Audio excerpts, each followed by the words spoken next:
Всем привет! С вами Кайржан Альбазаров, и это подкаст Find Your Being. В мае 2019 года я записал интервью со своей яже, с бабушкой Рамазановой Бижамал Рамазановной. Даст Бог, в этом 2020 году ей исполнится 93 года.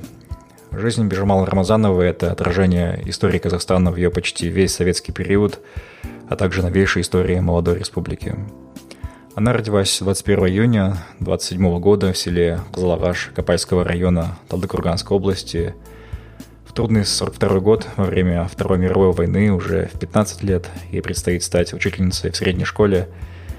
Несмотря на трудное детство, лишения в семье и тяжелые болезни, Бижамал Рамазанова шаг за шагом упорно работал над собой, чтобы на деле проявить любовь к своей земле, ее людям, помочь Казахстану в послевоенном восстановлении, внести вклад в развитие общества, экономики, образования и культуры. За образцовый труд и ответственность уже в 36 лет Бижамал Рамазанову назначают на одну из ключевых позиций в советском Казахстане, на пост секретаря Президиума Верховного Совета КАС СССР, где она тесно работала с видными деятелями, такими как Динмухамед Кунаев, Шахмардан Есенов, Рабит Мусрепов. Позже она занимала пост председателя Казахского комитета солидарности стран Азии и Африки и начальника главного архивного управления при Совете министров Казахской ССР. Она дважды награждена орденом Трудового Красного Знамени и знаком почета, а также орденами Хурмет и Парасат. За долгие годы на госслужбе в составе советских делегаций ей довелось побывать в самых отдаленных уголках нашей тогда еще закрытой планеты и увидеть первых лиц государств, включая Фиделя Кастро, Рауля Кастро, Ясера Арафата, Муаммара Каддафи.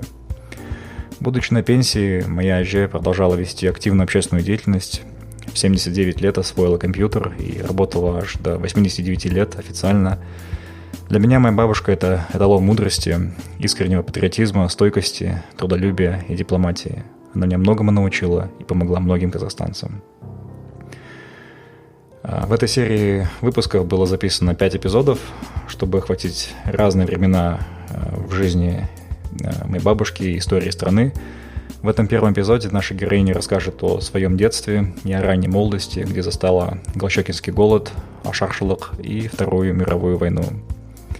Во втором и третьем выпусках мы охватим период с 50 по 90-е годы, карьерный рост молодой казахской девушки в органах советской власти, о взаимоотношениях политиков в СССР, о трудностях казахского народа и о поездках Бижамал Рамазановой. В четвертом и пятом выпусках мы поговорим о чистоте и честности на высоких позициях и о том, откуда все-таки могла взяться коррупция в Казахстане, действительно ли это наследие Советского Союза. Мы также поговорим о балансе карьеры и семьи и о нашей семье Альбазаровых. Повествование нашей героини ведется на казахском языке и сопровождается музыкой этно-фольк-группы «Туран», за что группе большое спасибо. Итак, давайте слушать. Ең бірінші сөзге кіріспес тұрын өзімді айтып алайын. Менің фамилиям Рамазанова, Бижамал Рамазан қызымын.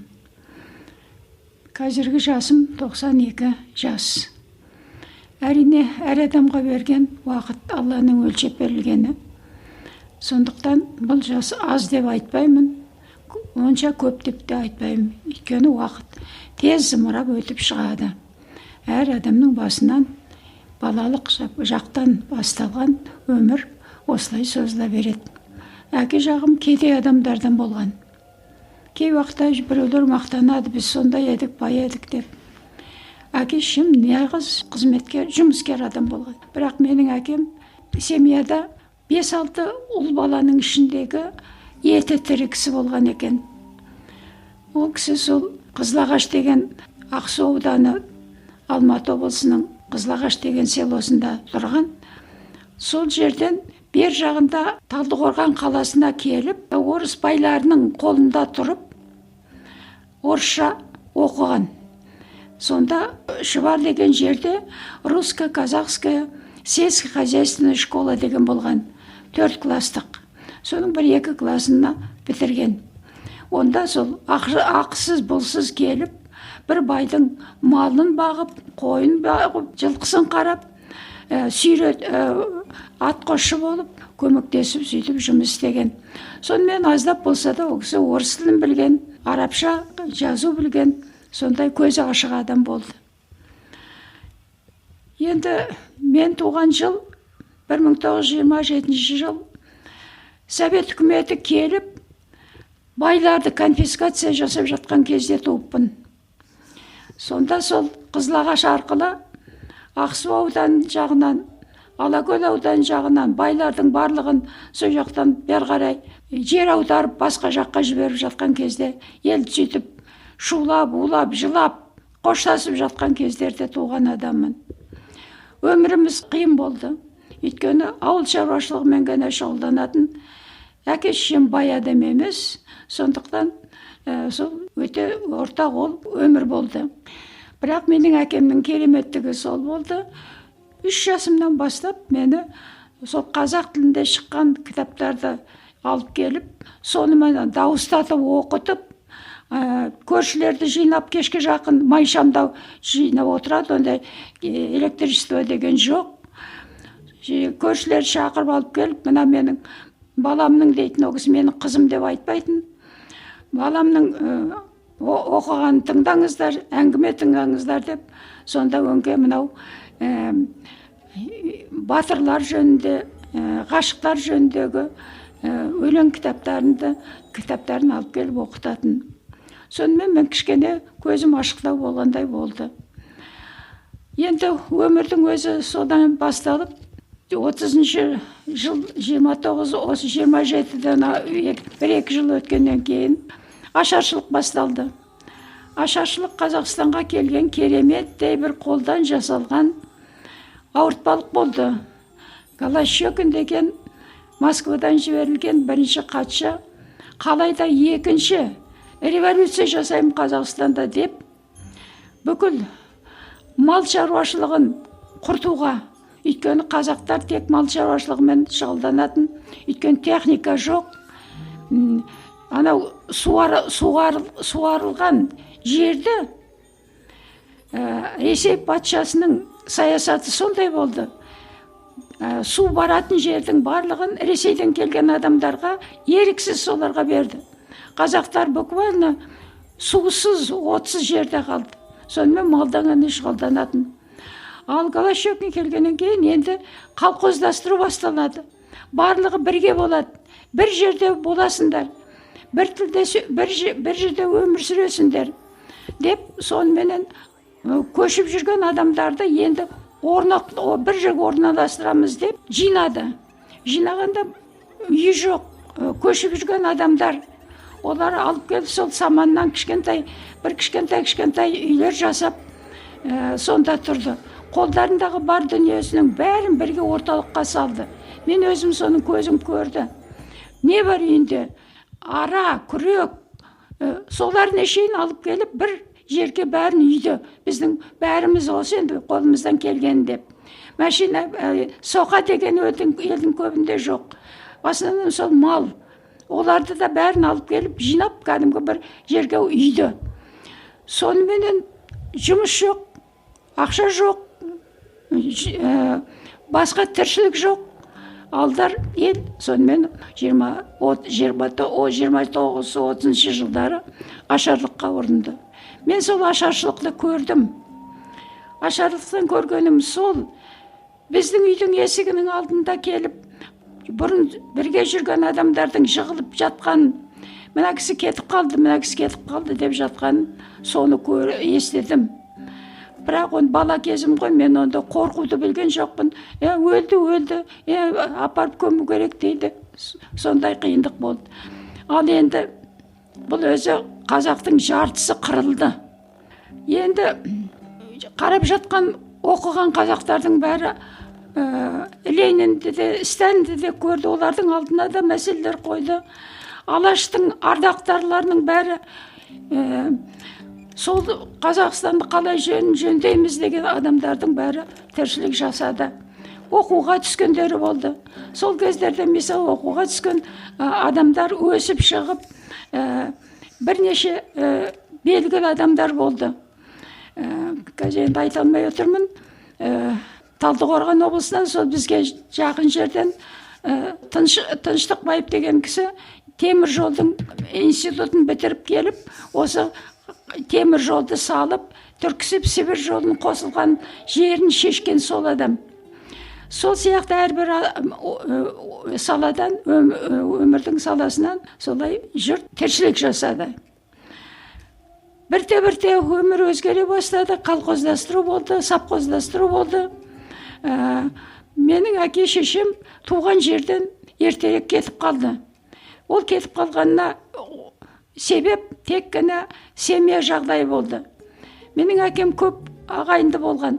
Сол ағайындылар Қызылағаш деген жер арқылы, ол өзі бір узкий место. Шығыс пенен батысты жүретін тек қана сол жол. Қазірде де сол жол бар. Міне шығысқа баратын жолдың бәрі сол Қызылағаш арқылы өтеді.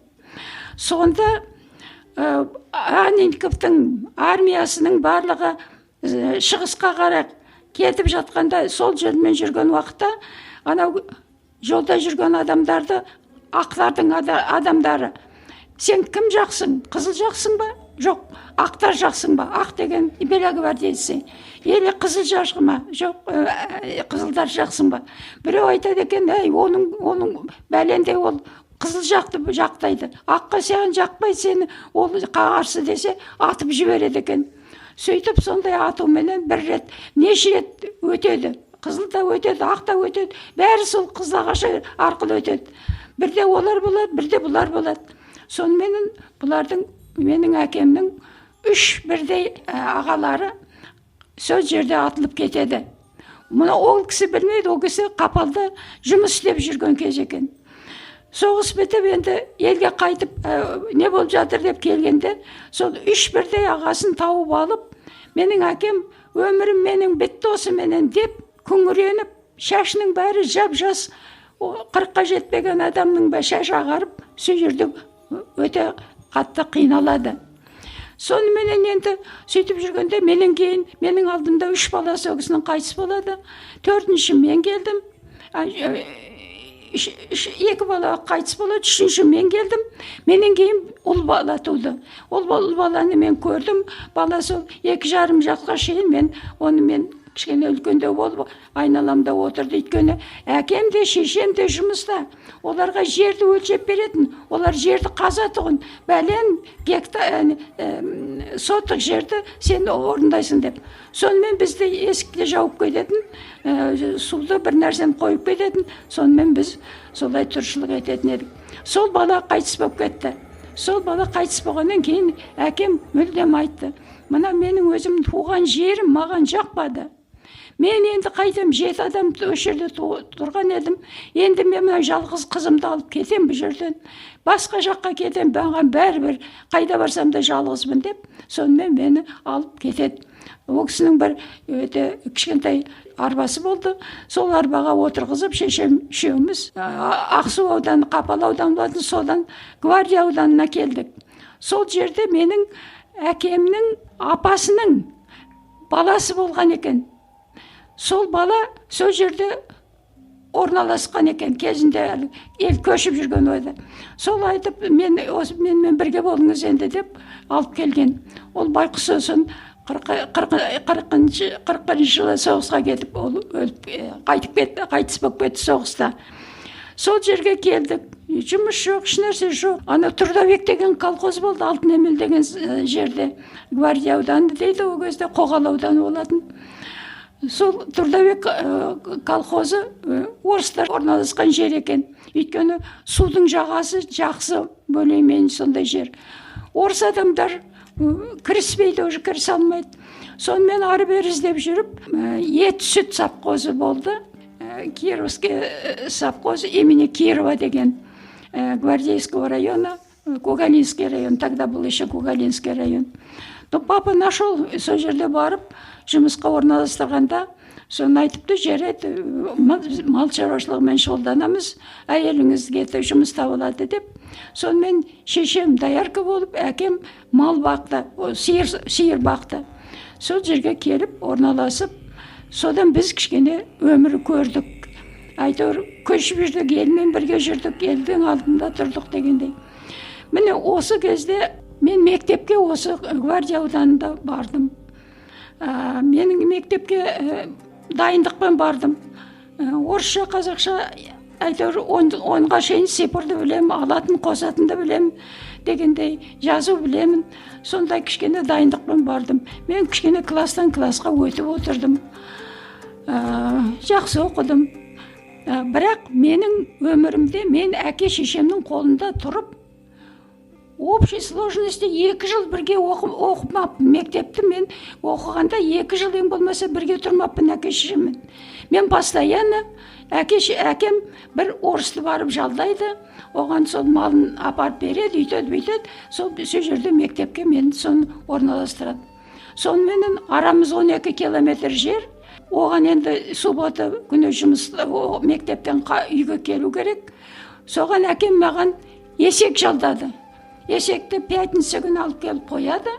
Мектептің қасында байлаулы тұрады. Сонымен есекке мініп, менімен бірге балалар да бар. Қыздардың бір-екеуі менімен отырады. Қалғандары қыстың күні шаңғына ұстап отырамыз бұрышты. Ана жақта балалар соны ұстап, неменен коньки сияқты, онда коньки де жоқ қой. Сонымен әйтеуір сөйтіп келеміз. Сондай өмір өтті. Енді жалпы өміріміз жаман болған жоқ. Осы кезде мен бірінші рет үлкен адамның батасын алдым. Қазақстанның өте белгілі жазушысы Сапарғали Бегалин деген кісі. Бір күні пятница күні үйге қайтамыз деп отырғанбыз, есек келмей қалды. Жігітте балалар барамыз деп отырғанбыз, бірақ олар айтты, жоқ, біз бармайтын болдық, өйткені мына Алтын Емелдің керемет желі бар. Сол боран соғып келе жатыр. Қыстың күні, февраль айы. Қыстың күні енді мына боран соқса болмайды, біз бармаймыз деді. А мен жалғыз ойладым, жоқ, мен енді не де болса аз уақыт жер ғой, барып қалармын деп алдым да кеттім. Сонымен осы қар деген жауып тұрады, бетті сипап жүресің, омбы қар. Сонымен келе жатқанда бір үлкен машина, қара машина келіп тоқтады. Онда машина деген кездеспейді. Онда салт адам кездеспейді. Онда адамды көрсең қуанасың, адам көмектеседі. Бірақ ол жерде қасқырлар болды. Сол қасқырлардан жұрт қорқады ғой. Соны келе жатырмын, жүрісім онша не болды. Бірақ келе жатырмын, мен үйге келетінімді білем, енді онша көп қалған жоқ, көп болса 3-4 километр шығар деп. Соны машина келді де тоқтады, қара машина. Тоқтап еді, есігін ашты да, қайда бар жатсың деді. Үйіме бар жатырмын дедім. Үйің қай жерде? Мына алдындағы бірінші ферма деген ұстап қойсың, осы алдымызда жақын жер дедім. Әкешің қайда? Сонда тұрады. Отыр, кел машинаға деді. Соны мен үстімдегі енді қарларымды бәрін шешіп, тазалап, бір үлкен неменен шапан емес, тон, қасқыр тон. Соның отырған адам сипап алдына отырғызып, сосын сен қайда оқисың? Мектепте оқимын. Сен білесің бе, сен кімнің алдында отырғаныңды деді. Жоқ, білмеймін дедім. Ол Сапарғали Бегалин деген кісі. Ол жазушы адам. Сен оның шығармасын оқыдың ба, білесің бе? Біз мектепте әлі оқыған жоқпыз, бірақ мен бір ауыз білетінім бар еді деп. Әйтеуір ойыма түскені ғой енді. Айтып едім, ой, азамат екесің, мен сенің әке-шешеңнің қолына барып тапсырамыз.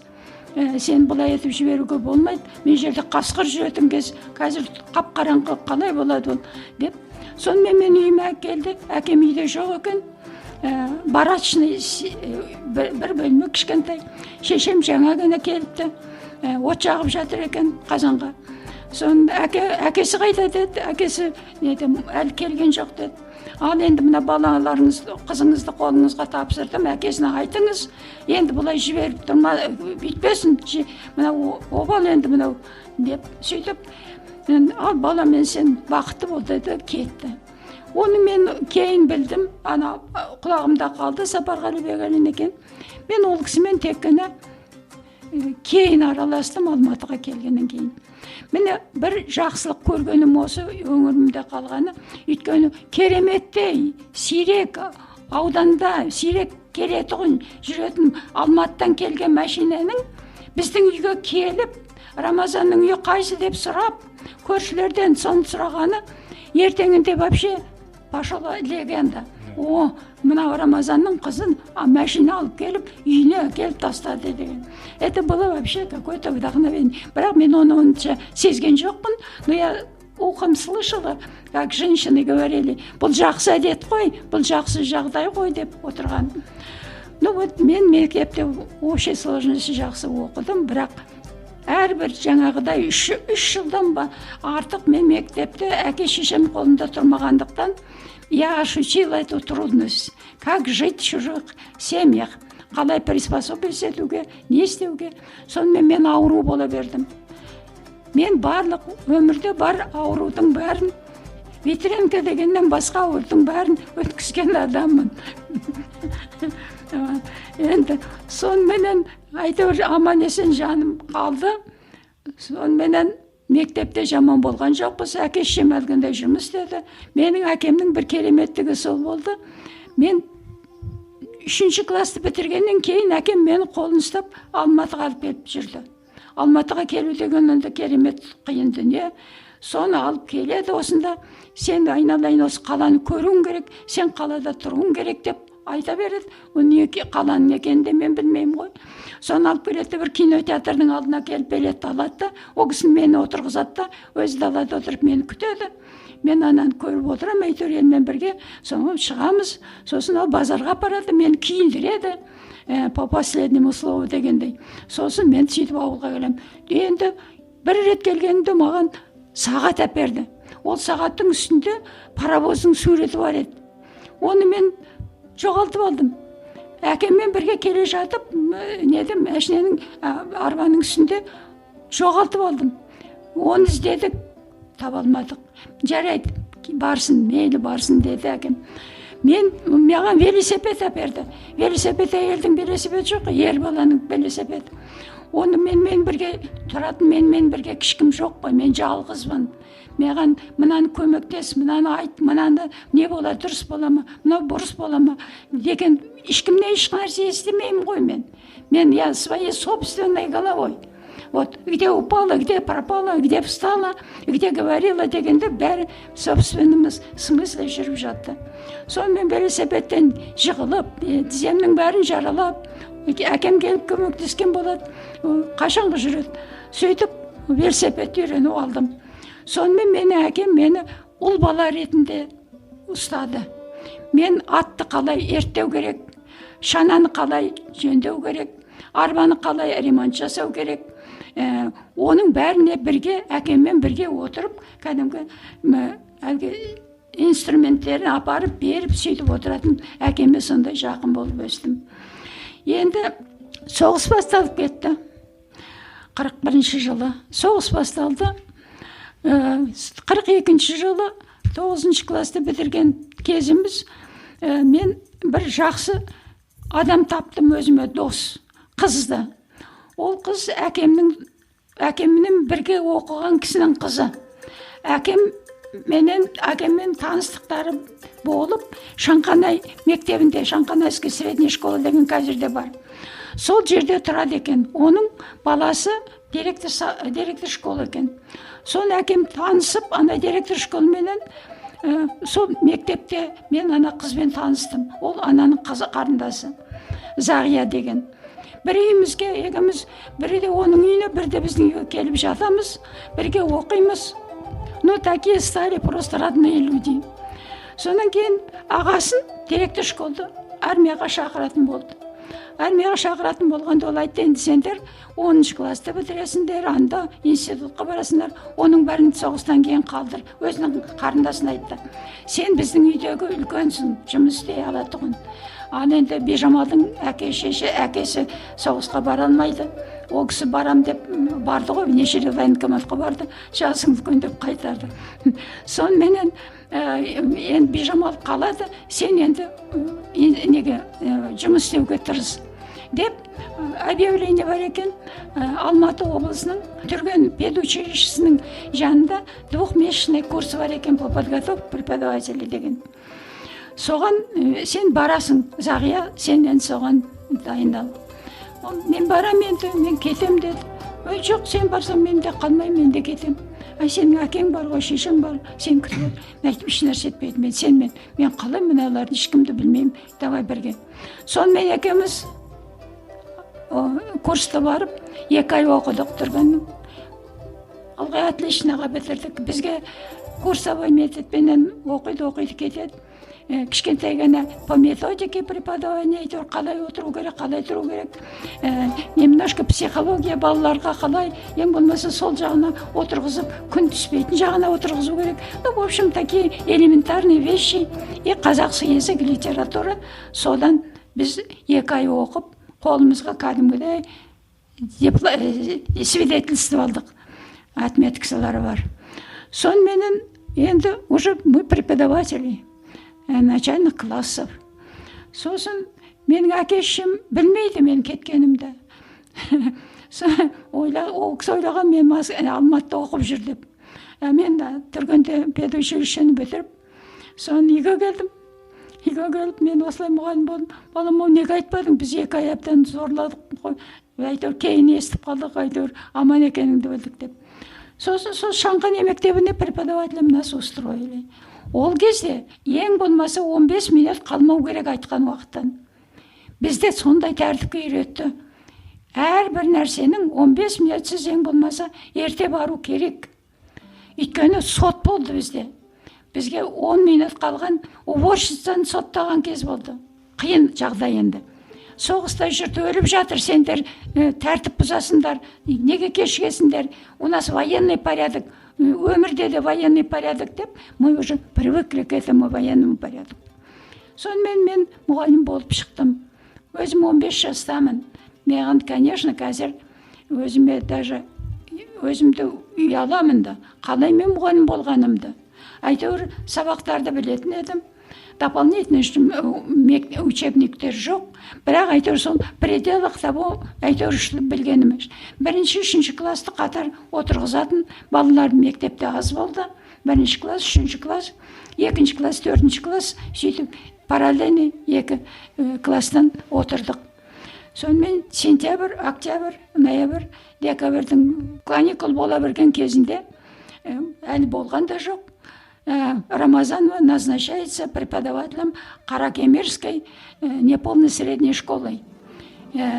Освобождается Шанханайской школы деген телефонменен указание берді районадан. Содан кейін шақырып алып айтты, енді сен кетесің, енді бара бер. Біз онда приказ анау мынауда жоқ ондай. Сонымен енді әкем айтты, енді бару керек. Ол әлі 100 километрден әлі қайда қашық жер. Қыстың күні январь айының қасында мен 15 жасар қыз баруым керек 120 километр жерге.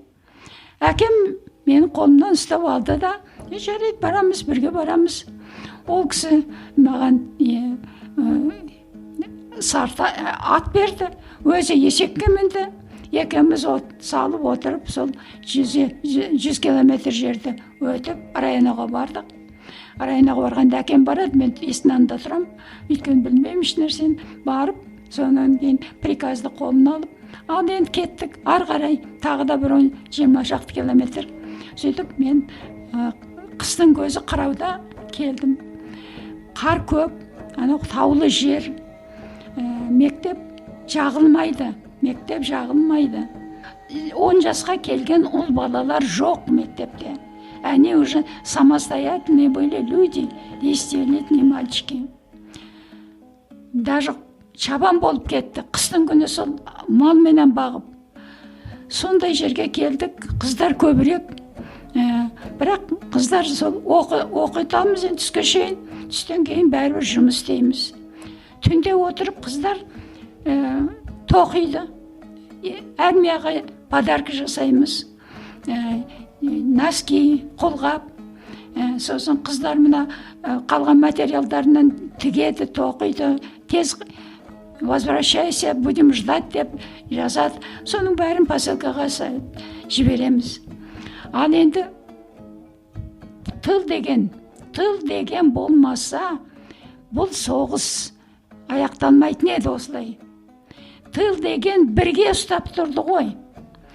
Тылда тауық өсіргендер налог төледі, жұмыртқа төледі, сиыр ұстағандар сүт төледі, май төледі, май жасап. Ал енді әйтеуір подоходный налог деген ол өзімен өзі соның бәрін төледі. Оның үстіне заем подписывались. Какие, что возможно, әйтеуір, какие драгоценности были, люди продавали, вернее, сдавали за деньги самолеты, выпускали за их счет. Міне сөйтіп, мен мұғалім болып жүргендегі әлі комсомолға да өткен жоқпын. Бірақ әйтеуір, видимо, общественный жұмысқа араластым. У нас не было мысли, как прожить и что мне надо. У меня почему-то что-то нету, кто-то должен. Этого нет у нас соображений. Никогда не было. Кто-то что-то мне обязан. Этого я не ощутила. Я считала, что я должна делать все, что нужно делать для человека. Сонменен общественный жұмыста тұқымды тазалаймыз. Тұқымды қолмен араластырып, онменен тұрамыз 2 сағат, 3 сағатқа. Көктемде мына жер айдаймыз. Жұмысшылар 2 смена кетеді. Біз түнде балалармен барамыз. Сонда сақаның үстінде ұстап тұруға балаларды біз ұстап тұрамыз. Балаларды жүріп, сөйтіп, сондай жасаймыз. Енді ол өмір ауыр. Оны айтып, бұлай, осы қиын болды деп айтуға қиын. Өйткені мы не знали. Вообще 4 сағат, 5 сағаттан артық ұйқы дегенді білген жоқпыз біз. Қыстың күні суық суды шашып, көшеде алып жүргенін көрсетті. Заика Смедемянскийді солай көрсетті. Оның рас солай болған шығар. Соны көрген адамдар бізге де запечатлело. Міне соғыста сондай жағдай болды, сондай адамдар осылай болды. Біз қалай осы тыныш жатамыз деп. Мы всегда работали. И дети, и все. Қазір енді 2 жас, 3 жастағы балалар бар. Әрбір селода бар ол. Сонда біз етесіл деген жоқ қой. А шешелері таң атпай кетеді, сағат 6-да оларды келіп әрбір есікті тоқпақтатып алып кетеді. Содан ол түнде келеді.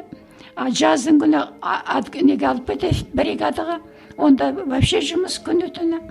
Сонда ана балаларды әйтеуір ауылда бір кісі, бір кемпір болады ғой, кішкене жақсы, мейірімді. Соның қасына кімде кашма бар, соны алып келіп, осы жерге төсеп, сол кісінің қасына апарып отырғызады. Ол кісінің өзі жүре алмайды. Қазіргі міне 90-нан асқан мен сияқты. Кейде еңбектеп жүреді. Сөйтіп жүріп балаларға шай қайнатып береді.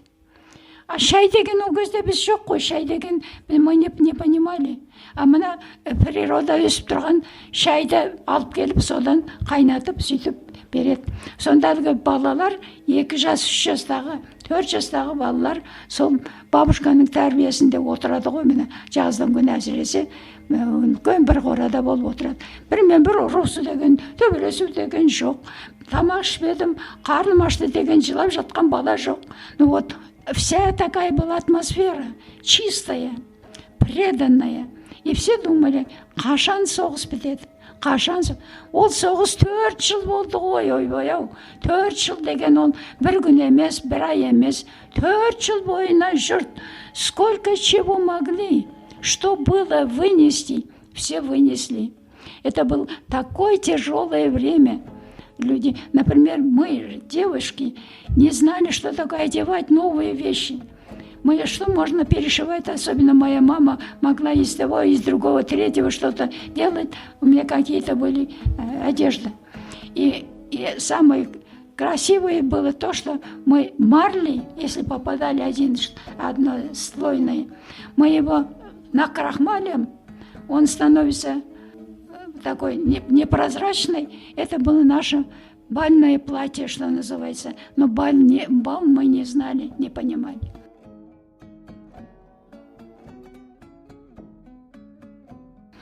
Я вступила в комсомол в интересных случаях. Райком комсомолдың бірінші хатшысы Мария Гузеенко деген бір әдемі орыс қызы, бірінші секретарь райком комсомолдың Гуганинского районы екен. Бізге келіп, жастармен жиналыс өткізді. Сонан кейін кімдер комсомол емес деп біз бәріміз жиналдық. Сонан кейін мен шығып бір нәрсе айтып сөйлеген болуым керек. Соны айтты, сен комсомолда барсың ба деді. Жоқ, мен комсомолда болған жоқ. Ол кезде комсомолда 16 жастан алады. Сонан кейін айтты, енді уже 1 жыл өтті ғой, сен комсомолға өт мен деп, комсомол билетін маған берді. Сонымен мен комсомол болып кереметтей деятель болып шықтым. Осы деятель болып шықтым деген сөздің өзі қазір мен айтқан уақытта бір жағынан гордость и бір жағынан неудобно. Өйткені все, кім соғысқа жарайтын адамдардың бәрі, коммунистер түгел партия мүшелері соғысқа кетті. Түгел кетті. Комсомолдардан жасы 17-ден асқан 18-ге тола берген адамдардың бәрі комсомол кетті. Бәрі өздерінің арызымен кетті. Соныменен қалғандары 15, 16, 17 жастағылар, оның ішінде баяғы мен мұғалім ретіндемін. Сөйтіп активный болған болуым керек. Сосын отырып алып, мен комсомол секретарын жасады. Комсомол ұйымының басшысы болдым. Комсомол ұйымы ол кезде оқытушыларды да, оқушыларды да, колхозшыларды да, интеллигенция бәрі бір-ақ ұйым болатын, бір-ақ ұйым. Сонымен менің комсомол ұйымда 37 мүше болды. 37 деген бүкіл енді селоны ұстап тұратын адамдар. Енді мен активный бола бастадым. Қарайтын адам жоқ, ересек адамдар жоқ қасында. Бірдекілі бұрынмен қалған адамдар бар, олар тракторшы. Олар сол шаруамен өздері болады. Сонымен бір жерген біреуден ақыл сұрайтын адам жоқ. Сонымен сен қалай ойлайсың, осы дұрыс болу керек дейсің. Сонымен біз жұмыс істедік. Сөйтіп, у нас в какой-то степени рано началось гражданское отношение к жизни. Не семейное, не благополучное, а вот именно гражданское. Как будет всем хорошо, когда будет, қалай адамдар бір қалыпты жақсы өмір сүреді екенбіз деген ойменен жүрдік. Сөйтіп 4 жыл өткіздік қой, 4 жыл соғыс біткен кезде кереметтей той болды. Той болғанда, оған шейінгі тойдан бұрын комсомол ұйымының хатшысы ретінде ауыл советтің председателі бар, председатель колхоз бар, сол үшеуміз жүріп, похоронка келеді ғой, похоронка келіп жатады. Барып соны естірту керек. Почтадан соны өзіміз алып алдыменен ана кісіні дайындау керек. Оның қалай жағдайы қалай. Оған баруымыз керек, оны естірту керек, оны успокоить ету керек. Это целая трагедия ғой. Жалғыз баласынан айырылып қалған бабушканы елестету өте қиын ғой. Осыны өзіміз көзіміз көрдік, оны естедік. Баланың қандай қымбат екенін, адамның қандай қымбат екенін білдік. Сол кезде және мен ғана көрдім деп айтам, өйткені маған сол келді сондай жағдай. Бір күні КГБ-дан 2-3 офицер келді. Біз бәлен деген үйіне бара жатырмыз деп. Онда не бар? Бабушка ғана бар, әже бар, жұмыста келіні бар, бір кішкентай ғана баласы бар. Немене барасыз? Оның баласы предатель болып кетті.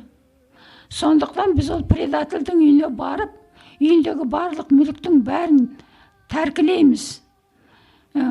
Соны айтамыз, шешесі, пусть знает, сондай предательдің шешесі болған көрсін ол деп. Вот это был тяжелейший момент нашей жизни.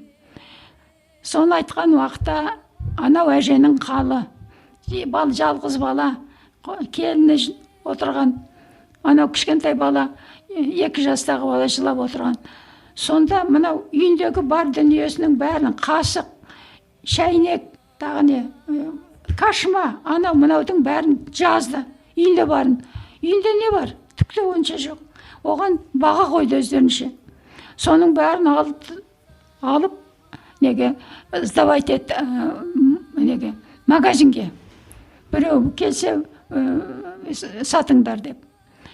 Содан енді елдің бәрі естіп отыр, елдің бәрі ол предатель болам деп кеткен жоқ, оның бәрін түсінеді. Но осылай жағдай болған. Соны ауылдың ауызбіршілігі, елдің қамқорлығы. Бір 10 шақты күннен кейін ана заттардың бәрін сатып алып, жұрт әрқайсысы әкеп үйге берді анам бабушкаға. Сонда әрқайсында онда да түк жоқ қой, отырған адамдарда. Соны жеке-жеке ақшасын жинап жүріп, сатып алып, соны бабушканы успокоить етті.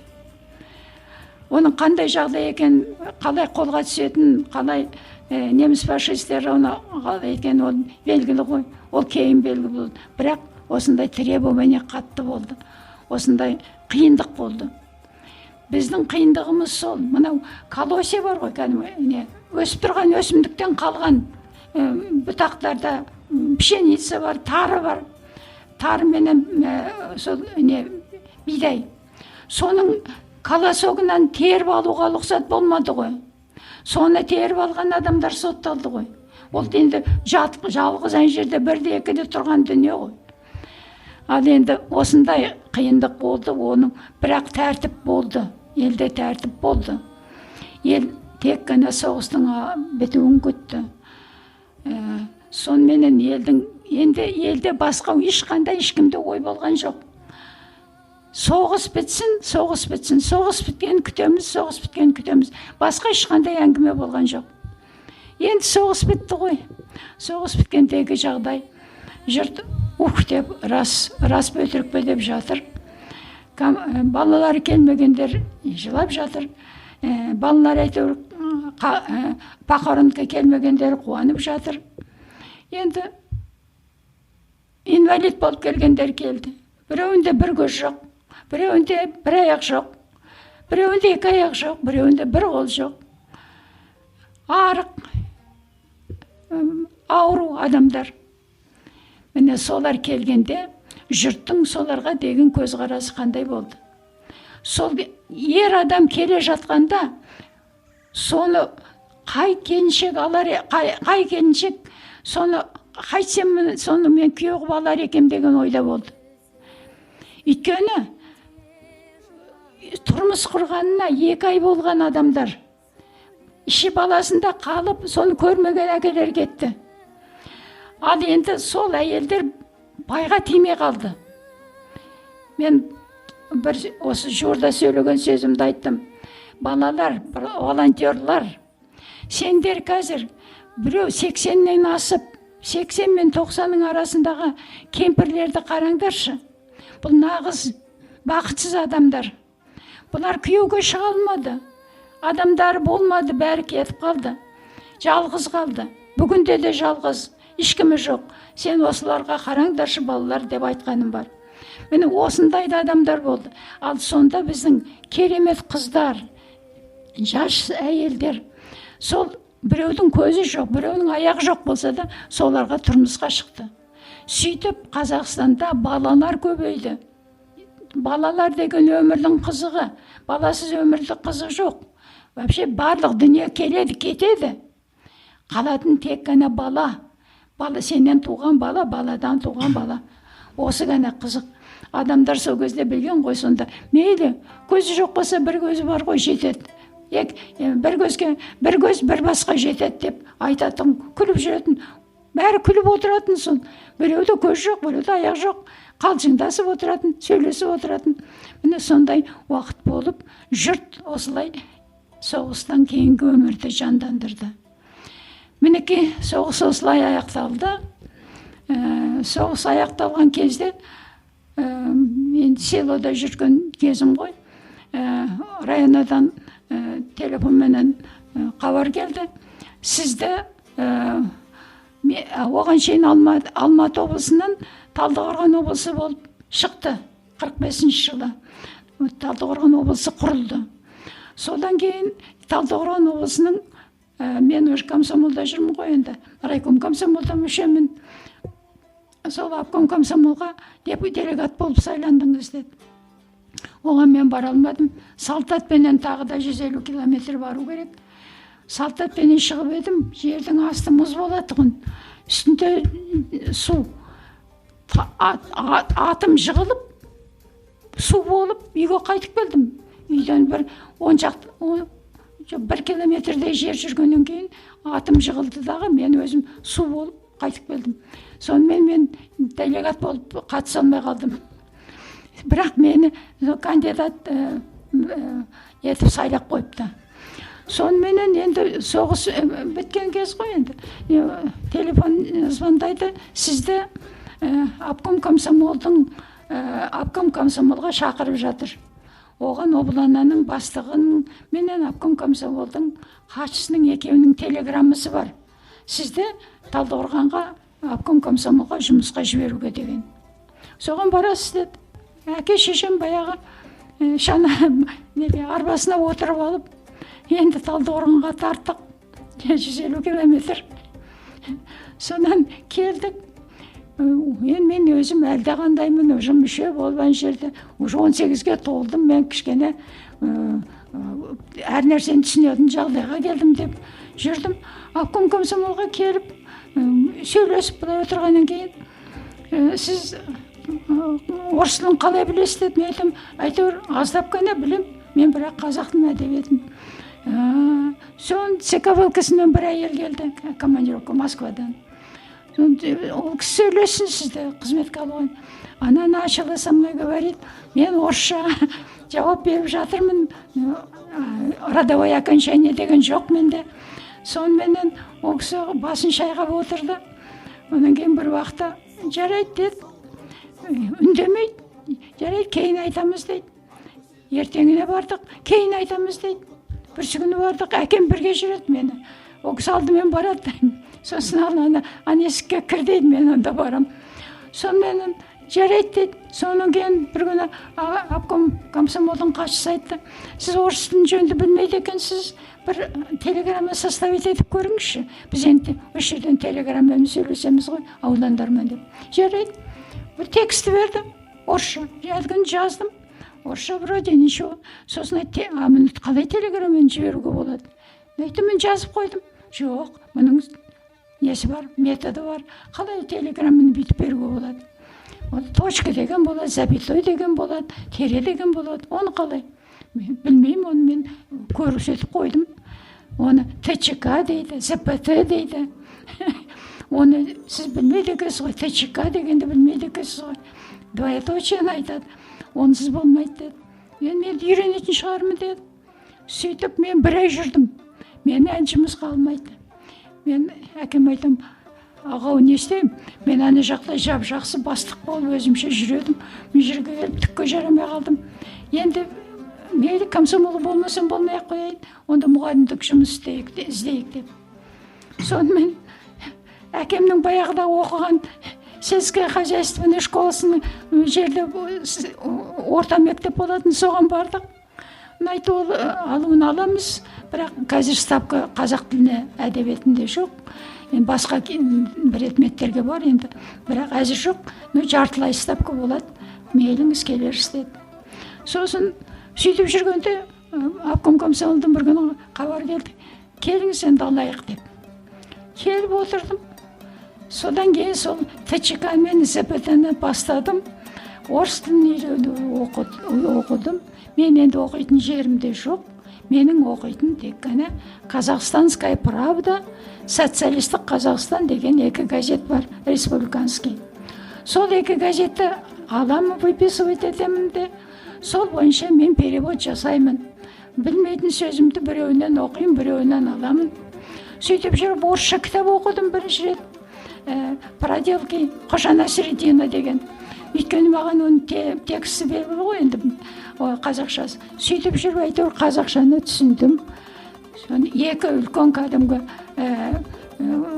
кітапқа, тетрадқа түсінбейтін сөзімді жазып, арасына соның переводын запоминать етіп, үйге келгеннен кейін соны оқып, сөйтіп үйрендім. Біз Сталин қайтыс болғанша 53 жылға шейін түнгі жұмыс болды. Сағат 11-де бітетін біз. 9-да ровно басталады, 15 минутсыз. Түсте 1 сағат перерыв. Содан кейін сағат 6:30-да бітеді. 7:30-да біз келіп отырамыз. 7-ден 11-ге шейін түнде. 11-ден кейін үйге келгеннен кейін майшам болады. Электричество жоқ қой. Сол майшамға отырып әлгі түсінбеген сөздерімді оқып, кітабымды оқып, газет оқып, сөйтіп аз ұйықтап, солай үйрендім. Әйтеуір 2 жыл мен кино дегенде де білген жоқпын. Басқа көңілім де бөлінген жоқ. Әйтеуір осы орыс тілін ептеп біліп алуым керек қой деп. Сонымен әйтеуір кішкене орыс тілін біліп алдым. Сонымен мен деп орыс мектебіне барған жоқпын. Орыс мектебін осылай өз бетімменен осылай үйрендім. Енді осымен тоғарайық.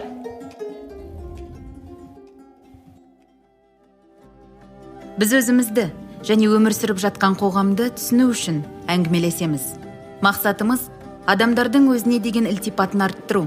Оян Батыр подкастын ұнатсаң, бізге iTunes, Google Play қосымшалар арқылы жазыл. Facebook, Instagram, ВКонтакте және findyoubi.com сайтында бізбен бірге бол. Подкастымыздың жақсаруына себеп боламын.